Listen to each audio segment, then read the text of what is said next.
उज्जैन की थाना चिमनगंज मंडी पुलिस को एक बड़ी सफलता हाथ लगी है। दरअसल पुलिस को मुखबिर से सूचना मिली थी कि कुछ लोग अंगारेश्वर मंदिर के पास क्षिप्रा नदी के किनारे बैठकर पेट्रोल पंप लूटने की योजना बना रहे हैं। आरोपियों को पकड़ने के लिए पुलिस ने घेराबंदी की और 3 आरोपियों को मौके से पकड़ा भी, और 3 आरोपी भागने लगे और स्टाफ डैम में कूदे तो उन्हें चोट लग गई। तभी पुलिस ने उन्हें भी पकड़ लिया। पूछताछ में आरोपियों ने पुलिस को बताया कि वह आगर रोड स्थित आकाश पेट्रोल पंप पर लूट की योजना बना रहे थे। पुलिस ने आरोपियों के पास से अवैध हथियार भी जब्त किए हैं, जिसमें पिस्टल, जिंदा कारतूस, एयर गन, चाकू, तलवार और पाइप शामिल है।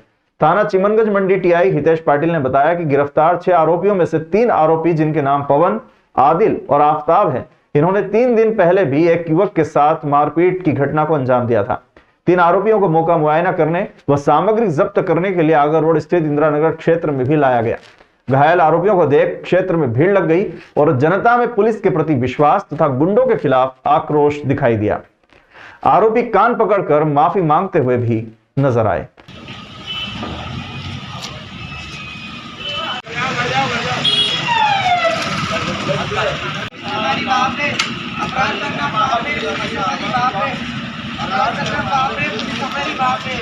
चिमनगंज थाना क्षेत्र में एक महिला के साथ ज्यादती करने की घटना सामने आई है, जहां एक महिला के साथ पिछले 1 वर्ष से यौन शोषण किया जा रहा था। आरोपित युवक ने महिला को शादी कर झांसा देकर उसके साथ दुष्कर्म किया। पीड़ित महिला ने पंकज यादव पर आरोप लगाया कि उसके साथ शादी का वादा करके उसके साथ शारीरिक संबंध बनाए गए। जब वो गर्भवती हो गई तो पंकज ने उसका एबॉर्शन करवा दिया। पीड़ित महिला ने इस घटना की शिकायत चिमनगंज मंडी पुलिस को की है। अब पुलिस ने कार्रवाई शुरू की। पुलिस ने बताया कि महिला की शिकायत पर जांच शुरू कर दी गई। जांच के आधार पर कार्रवाई की जाएगी। महीने से बहला फुसला के मेरे घर से मुझे निकाल लिया, मेरे से शादी का वादा करा, मुझे झूठ बोल के ले गया और मेरे साथ पूरा फिजिकल रिलेशनशिप बनाता था। मेरे को फिजिकल प्रताड़ित भी किया, मारपीट करने लगा। मुझे प्रेग्नेंट में हो गई और जब ये बच्चा भी उसने रखवाया डर के कारण, क्योंकि उसको ऐसा था कि बच्चे के कारण मतलब वो एक सपोर्ट मांगता था कि भाई उसको कोई कुछ नहीं बोलेगा। फिर जैसे ही उसको लगा कि ना मेरा मतलब खर्चा बढ़ने लगा बच्चे के कारण, हॉस्पिटल में ज्यादा खर्चे आने लगे, तो इसने मेरी डीएनसी करवा दी। 5th मंथ का मेरा बेबी गिरवाया। उसके बाद उसने मुझे घर से निकालने की कोशिश करी कि अब तू घर से निकल, अब मैं तेरे से शादी नहीं करूंगा। और मेरी ये फाइल जो है मेरी पूरे हॉस्पिटल की, ये जलाने की कोशिश करता था कि मैं ना ये सबूत नहीं रखे, मतलब हम लोग कोई सबूत नहीं रखे। और मेरे को आए दिन मारपीट करना, माँ के नाम की धमकी देता था। बहनें आके मुझे मारती थी। इसकी एक बहन भावना और इसका बहन का पति मुकेश, वो भी मुझे घर आके मारपीट करते थे। इसकी छोटी वाली बहन रीना, वो मुझे आए दिन गाली कुत्ता करना। कभी लाइटें बंद कर जाती थी रूम की, कभी कुछ। मेरे संग बहुत ज्यादा बदतमीजी करते थे। और जब मैं ये बात पंकज को बताती थी तो वो मुझे कहता था कि तेरा मुंह बंद कर, नहीं तो घर वालों से मार पड़वाऊंगा तेरे को। मध्य प्रदेश युवा शिवसेना गोरक्षा न्यास ने उज्जैन नगर निगम कमिश्नर के नाम ज्ञापन देकर अवगत कराया है कि सरकारी भूमि का नामांतरण, नक्शा पास और भवन निर्माण की अनुमति निरस्त की जाना चाहिए। प्रदेश अध्यक्ष मनीष सिंह चौहान ने बताया कि इसके पूर्व भी नगर निगम आयुक्त को ज्ञापन दे चुके थे, लेकिन आज तक कार्यवाही नहीं हुई। इस कारण दोबारा से हमारे समर्थकों के साथ नगर निगम के अधिकारियों को कुंभकर्णी नींद से जगाने हम आए हैं। चौहान ने चेतावनी दी है कि अब भी अधिकारियों की नींद नहीं खुली तो आगे भी उग्र प्रदर्शन किया जाएगा। 11 ढोल लाकर उनके कार्यालय के बाहर बजाकर उनको नींद से जगाया जाएगा। ये ज्ञापन उज्जैन नगर निगम कमिश्नर के नाम अपर आयुक्त पवन शर्मा को सौंपा गया है, जिसमें सरकारी भूमि के दुरुपयोग के मामले में कार्रवाई की मांग की गई है। प्रशासन मुर्दाबाद, मुर्दाबाद, मुर्दाबाद, माता की जय, माता की जय। जूना सुंबर 32,000 में सरकारी भूमि है। इसकी रजिस्ट्री 2015 में जोगेश गोविंदानी तो 4 पार्टनरों ने हमने आपत्ति लगाई। जोन 1 में जो रजिस्ट्रियाँ हुई है एक तो वो सरकारी जमीन है, दूसरा वो जो भूमि की रजिस्ट्री उसमें अभी सर्वे नंबर का उल्लेख है। ये रजिस्ट्री में सर्वे नंबर आना चाहिए, जबकि निगम उसका नंबर था उसमें। तो आज हमने वापस से नगर निगम आयुक्त के कार्यालय पहुंचकर धरना दिया है। निगम आयुक्त यहाँ पर नहीं आ पाए। जिम्मेदार अधिकारी ने आकर हमसे पूरी बात सुनी है और ज्ञापन लिया। बड़ा चिंता का विषय है।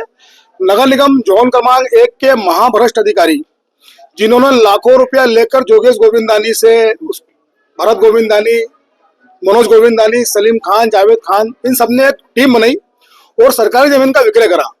हमने जो आज साक्ष्य लगाए हैं वो साक्ष्य नगर पालिका निगम से सूचना का अधिकार प्राप्त करें, जिसमें तहसीलदार महोदय ने स्पष्ट रूप से जांच में 2021 में ही कहा था कि यह भूमि 716 बटे का हिस्सा है और ये जमीन सरकारी है। लेकिन नगर निगम जोन 1 के अधिकारियों ने जोगेश गोविंदानी से लाखों रुपए लेकर सरकारी जमीन का नामांतरण करा, उसका नक्शा पास करा, भवन निर्माण की अनुमति दे दी। कि जो सरकारी जमीन है नगर निगम के स्वामित्व की जमीन है, उस पे नगर निगम के अधिकारियों द्वारा जैसा कि ज्ञापन में लिखा गया कि गलत तरीके से उसका बिल्डिंग परमिशन करके नामांतरण कर दिया गया। तो आपका कहना है कि पूर्व में भी ज्ञापन दिया गया था, उस प्रकरण को निकलवाते हैं कि अगर नगर निगम की जमीन है तो उस पर प्राइवेट लोगों को भवन अनुज्ञा देके नामांतरण कैसे किया गया, ये गंभीर विषय है, इसकी जांच कराएगी। कालों के काल बाबा महाकाल के दरबार में आज सुबह अगहन कृष्ण पक्ष की सप्तमी पर भस्म आरती के दौरान एक ऐसे संत बाबा महाकाल के दर्शन करने पहुंचे जिन्हें देखकर हर कोई अचंभित रह गया। संत की कद काठी काफी कम थी, लेकिन इन्होंने अपने मस्तक पर त्रिपुंड और रुद्राक्ष की माला पहन रखी थी। भस्म आरती के बाद उन्होंने चांदी द्वार पर पहुंचकर भगवान का पूजन अर्चन किया और उसके बाद यहीं से बाबा महाकाल का आशीर्वाद प्राप्त किया। शुक्रवार सुबह भस्म आरती के दौरान महाकालेश्वर मंदिर में अयोध्या के हनुमानगढ़ी से संत मंत्र बाबा महाकाल के दर्शन करने पहुंचे थे। देखने में तो यह संत एकदम साधारण नजर आ रहे थे, लेकिन इनकी कद काठी के कारण हर कोई इन्हें देखता रह गया। संत की ऊंचाई लगभग 2 फीट ही थी, जिन्होंने चांदी द्वार से बाबा महाकाल के दर्शन किए। संत के साथ कुछ अन्य लोग भी यहाँ थे, जो कि पूजन अर्चन के दौरान उनका सहयोग करते नजर आए। बताया जाता है कि संत ने लगभग 2 घंटे नंदीहाल में बैठकर भस्म आरती में बाबा महाकाल के निराकार से साकार स्वरूप के दर्शन किए और उसके बाद वे बाबा महाकाल की भक्ति में लीन नजर आए।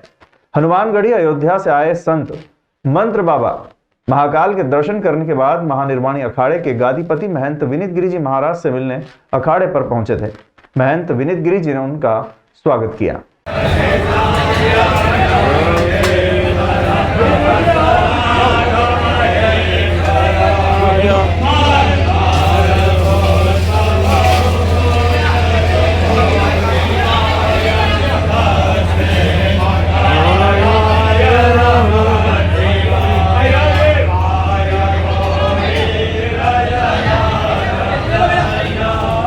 उज्जैन में 68वीं राज्य स्तरीय शालेय लाठी व गतका स्पर्धा का समापन शुक्रवार को हो गया। इन स्पर्धाओं में उज्जैन संभाग अव्वल रहा, वहीं ग्वालियर संभाग दूसरे स्थान पर रहा। जिला क्रीड़ा अधिकारी पुरालाल शर्मा ने बताया कि 68वीं राज्य स्तरीय शालेय लाठी व गतका स्पर्धा का आयोजन शासकीय उच्चतर माध्यमिक विद्यालय महाराजवाड़ा क्रमांक 2 में आयोजित किया गया था। इस 5 दिवसीय प्रतियोगिता में प्रदेश के 10 संभागों के 550 खिलाड़ी व कोच शामिल हुए थे। उन्होंने बताया कि इन स्पर्धाओं में उज्जैन संभाग विजेता रहा और ग्वालियर संभाग उप विजेता। वहीं राष्ट्रीय निर्णायक रजनी नरवलिया ने बताया कि पारंपरिक लाठी में उज्जैन संभाग को 22 गोल्ड, 18 सिल्वर और 1 ब्रॉन्ज मेडल प्राप्त हुआ है। आपको बता दें कि गतका प्रतियोगिता का आयोजन उज्जैन में पहली बार ही किया गया था। गतका एक पारंपरिक सिख मार्शल आर्ट है, जिसमें तलवारों की नकल करने के लिए लकड़ी की छड़ियों का इस्तेमाल किया जाता है। गतका में खिलाड़ी घेरे में खेलते हैं और सामने वाले के शरीर पर लाठी मारकर पॉइंट्स लेते हैं। इस प्रतियोगिता का उद्देश्य खिलाड़ियों को राष्ट्रीय व अंतर्राष्ट्रीय स्तर पर प्रतिभागी के रूप में तैयार करना है। जय श्री महाकाल। 68वीं राज्य स्तरीय शैल्य क्रीड़ा प्रतियोगिता में उज्जैन में 18 तारीख से 22 तारीख तक संपन्न हुई। इस प्रतियोगिता में पूरे 9 ही संभाग के खिलाड़ी उपस्थित थे। करीब 550 खिलाड़ी आए थे, जिसमें ऑल ओवर चैंपियनशिप उज्जैन ने जीती है, जिसमें गतका और पारंपरिक लाठी दोनों ही विधा का राज्य स्तरीय टूर्नामेंट था, जिसमें उज्जैन चैंपियनशिप में रहा है। जिसमें पारंपरिक लाठी में 22 गोल्ड हैं, 18 सिल्वर हैं और 1 ब्रॉन्ज मेडल खिलाड़ियों को प्राप्त हुआ है। ये 68वीं राज्य स्तरीय शालेय क्रीड़ा प्रतियोगिता गतका और परंपरागत लाठी की 18 नवंबर से 22 नवंबर तक 5 दिवसीय प्रतियोगिता आयोजित हुई। 18 तारीख को इसका उद्घाटन समारोह आयोजित किया गया। इसके बाद गतका जो प्रतियोगिता है उसकी 17 वर्ष 19 वर्ष बालक बालिका वर्ग की ये प्रतियोगिता थी, जो शासकीय कन्या उमावी सराफा के हाल में आयोजित की गई।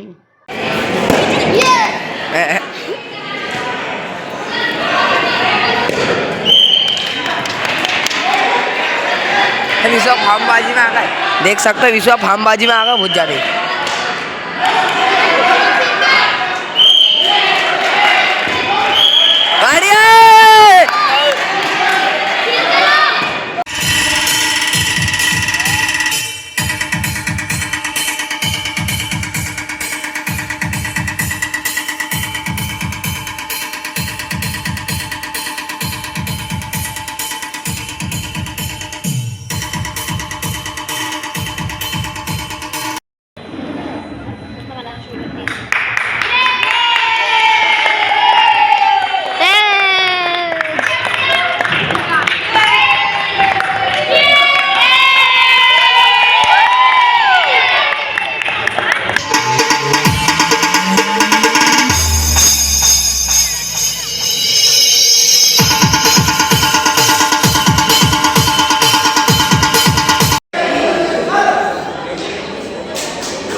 उज्जैन में भी उत्तरी हवा ने रात का पारा गिरा दिया।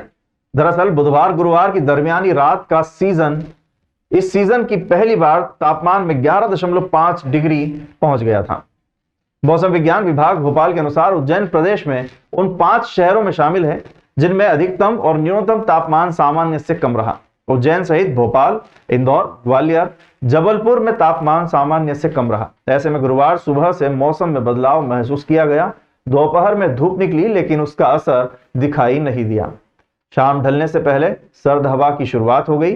मध्य रात्रि और अल सुबह हल्का कोहरा भी दिखाई दिया। शासकीय जीवाजी वैधशाला के अधीक्षक डॉक्टर राजेंद्र प्रसाद गुप्ता ने बताया कि शुक्रवार को न्यूनतम तापमान 11.8 डिग्री रहा, लेकिन इससे पहले गुरुवार को अधिकतम तापमान 27.5% और न्यूनतम तापमान 11.5 डिग्री रहा था। आर्द्रता सुबह 68 और शाम को 39% रही। हवा की रफ्तार सुबह 0 और शाम को 4 किलोमीटर प्रति घंटा दर्ज की गई। वहीं शुक्रवार को न्यूनतम तापमान 11.8 डिग्री पर पहुंच गया।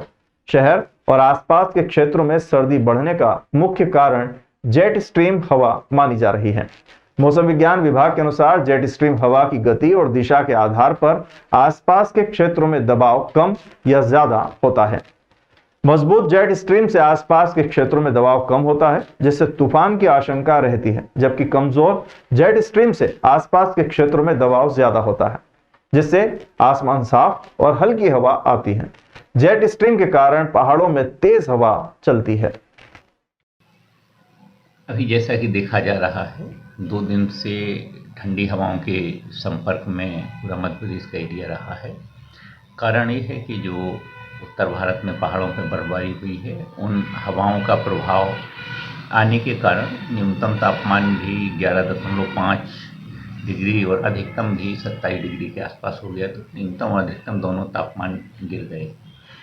अब जो आगे स्थिति है, बंगाल की खाड़ी में एक कम दबाव का क्षेत्र बना है, वो हो सकता है तूफान के रूप में परिवर्तित हो। अरब सागर में इनकी एक सिस्टम है, तो इनके प्रभाव के कारण स्थितियां थोड़ी सी कम होंगी, क्योंकि जैसे ही दक्षिणी हवाओं का कुछ प्रभाव होगा तो उत्तरी हवाओं का प्रवाह थोड़ा कम हो जाएगा। लेकिन एक वेस्टर्न डिस्टर्बेंस पुनः आ रहा है जो 24-25 को पहाड़ों पर बर्फबारी देगा। तो एक हम कह सकते हैं कि बहुत ज़्यादा ठंडक की तो स्थिति नहीं बन पाएगी, लेकिन अभी लगभग मौसम इसी प्रकार से बनेगा। आज भी तापमान देखते हैं कि थोड़ा सा बढ़ गया है, 11.8 डिग्री न्यूनतम तापमान हो गया है। सूर्य दक्षिण की ओर जा रहा है, तो अभी जैसे जैसे दक्षिण की ओर जाएगा वैसे वैसे दिन छोटे होने लगेंगे, सूर्य की किरणों की तीव्रता भी कम हो जाएगी, तो ठंडक का एहसास धीरे धीरे बढ़ेगा। उज्जैन के विश्व प्रसिद्ध महाकालेश्वर मंदिर में एक बार फिर विवाद देखने को मिला है। दरअसल इस बार विवाद बाबा महाकाल की भस्म आरती में अनाधिकृत प्रवेश को लेकर हुआ। शुक्रवार सुबह यह घटना बताई जा रही है। भस्म आरती में प्रवेश करने वाले श्रद्धालुओं की जांच के लिए मंदिर के डी गेट पर ओम योगी नामक कर्मचारी की ड्यूटी लगाई गई थी। 2 बाहरी लोग कुछ श्रद्धालुओं को लेकर पहुंचे और भस्म आरती में प्रवेश करवा रहा था। बताया जा रहा है कि यहां 10 लोगों की परमिशन थी, परंतु 19 लोगों को अंदर करवा दिया गया। जब मंदिर कर्मचारियों ने रोका और जांच की गई तो अनाधिकृत प्रवेश करने वालों को नहीं जाने दिया गया। इस दौरान विवाद हुआ। विवाद इतना बड़ा कि बाहरी लोगों ने मंदिर समिति के कर्मचारी ओम योगी के साथ धक्का मुक्की की और मारपीट शुरू कर दी। घटना के दौरान ही तत्काल ओम योगी ने अपने मोबाइल से एक वीडियो बनाया और पूरे घटनाक्रम को वीडियो के माध्यम से बताया। वीडियो में साफ दिखाई दे रहा है कि कोई दो बाहरी लोगों पर मंदिर में घुसने के आरोप लग रहे हैं। यह भी कहा जा रहा है कि ये दोनों लोग कई वर्षों से भस्म आरती के नाम पर दलाली कर रहे हैं। कर्मचारी ने रोते हुए गुहार लगाई है कि मुझे या मेरे परिवार को कुछ होता है तो इसके जिम्मेदार ये दोनों लोग ही होंगे। उक्त दोनों लोगों ने मंदिर कर्मचारी को जान से मारने की धमकी भी दी है। वहीं मामले में महाकाल मंदिर समिति के अध्यक्ष व जिला कलेक्टर नीरज कुमार सिंह ने कहा कि वीडियो देखा जाएगा, जो भी दोषी होगा उस पर कार्रवाई की जाएगी। ये वीडियो देखा जाएगा और जो भी दोषी पाया जाता है उसके खिलाफ कार्रवाई की जाएगी। यहां बता दें कि महाकाल मंदिर समिति ने भस्म आरती में प्रवेश करने वाले श्रद्धालुओं के लिए रेडियो फ्रीक्वेंसी आइडेंटिफिकेशन बैंड की व्यवस्था की है, परंतु जो श्रद्धालु अनाधिकृत प्रवेश कर रहे थे उनके पास इस प्रकार का बैंड नहीं था, इसलिए उन्हें रोका गया था। इसके बाद ही यह विवाद शुरू हुआ। यहां यह भी बता दें कि भस्म आरती में चल रही धांधली को रोकने के लिए ही इस प्रकार की व्यवस्था शुरू की गई थी। इसी के तहत यहां गड़बड़ी पकड़ा रही है। मैं ओम योगी मंदिर कर्मचारी हूँ। महाकालेश्वर मंदिर प्रबंध समिति मेरी भस्म आरती में श्री माननीय गणेश ढाकड़ महोदय प्रशासक महोदय के आदेश से मुझे ड्यूटी लगाई गई थी और यहाँ पर ये सोनू कोट वाला और अजमेरी ने मुझे मारा कुटी की है। इस डी गेट पर मैंने किसी प्राणी को बगैर बेल्ट के हाथ से प्रवेश नहीं दिया गया। उसके बाद में मुझे मारा कुटी की, गाली गलौज की और उसने जान के मारने की थी और मेरे उलझाने की केसेस की। बोले कोर्ट में तुझे उलझा दूंगा मैं, जा।